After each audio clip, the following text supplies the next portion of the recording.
Hi, my name is Asia Stouts, and this is my Pencast for Homework 2, Problem 26. As you can see, I wrote out some of the details already just to get things going. So for this problem, it's telling us that a charge is located at the origin, and it has a positive 12 nanocoulomb charge.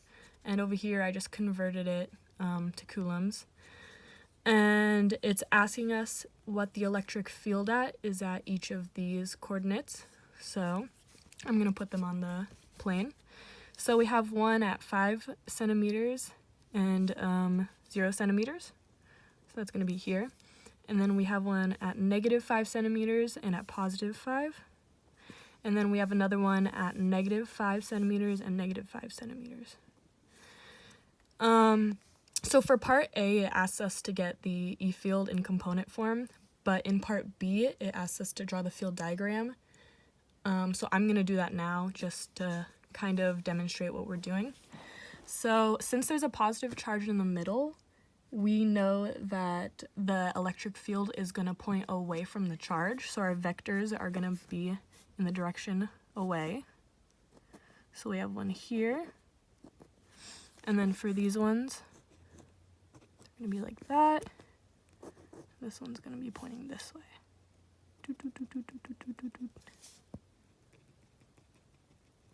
Okay. And then I'm going to designate some variables to these.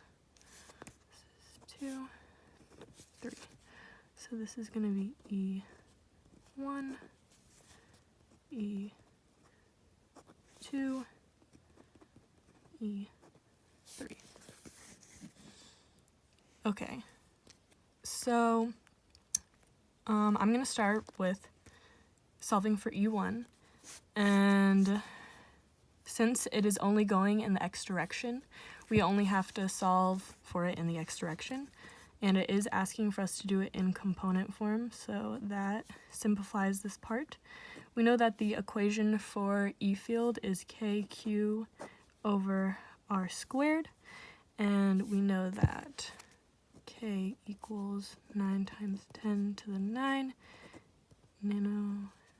newtons per meter squared. Okay, so in solving for E1, put in 9 times 10 to the 9.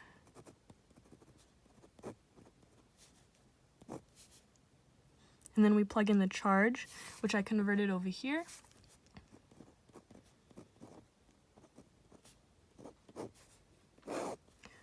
All over the r, the distance between the 2 points, the charge and the probe charge.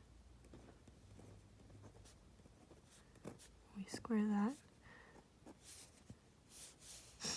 And for that, I already calculated it out, and I got this, and since it's in the x direction, we want it in component form because that's what the question asks for. So I put it in the I hat direction, and that's what we get for E1. So we got that part.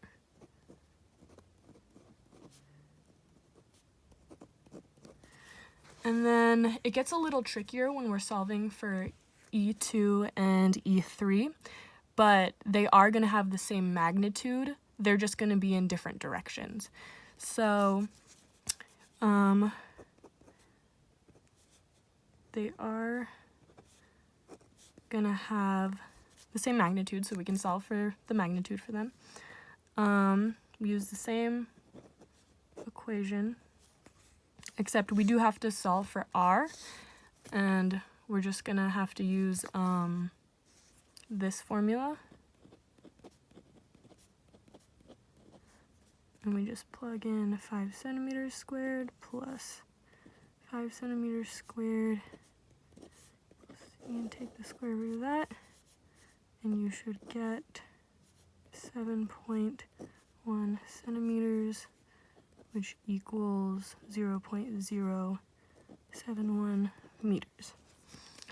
So now that we have that, we can plug everything into the equation.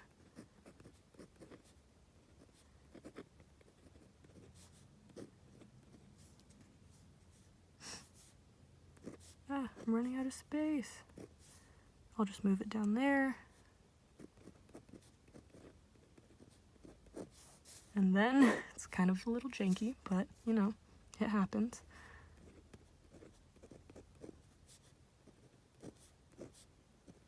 And for that, I got 216 nanocoulombs. And yeah. Okay, so now that we have the magnitude without any direction, we need to add in the, we need to figure out the components. So when we're solving for E2 in the x direction, we're going to use the formula E2 times cosine of 45 degrees. And it's 45 degrees because this intersects the origin.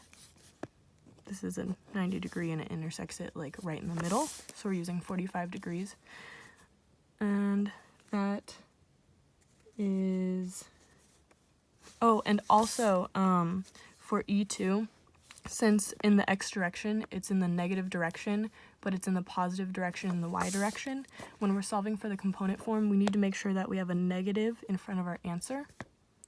So this is going to be negative 15273.5, and don't forget your I hat units. Okay, and then for E2 in the y direction, it's going to be similar, except we're going to have a positive charge there. And then we're going to have E2, this time sine of 45. And that's going to be the same number, but positive j hat.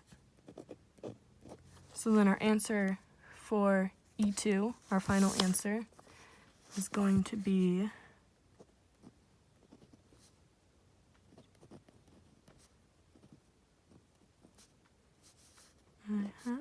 plus j hat on the nanocoulombs. So we're going to do the same thing for E3. We're going to put it into component form. So we're going to go through the same process in the x direction. So if we look at the diagram, both the x and the x and the y direction are negative. So we're going to have negative E3 cosine of 45 degrees, which equals negative 15273.5 I nanocoulombs. And then we're going to have E3 in the y direction, which is also going to be negative. Essentially, the same answer.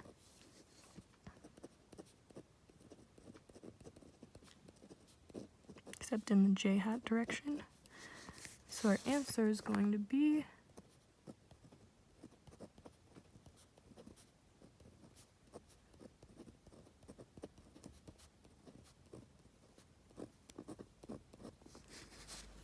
that. And then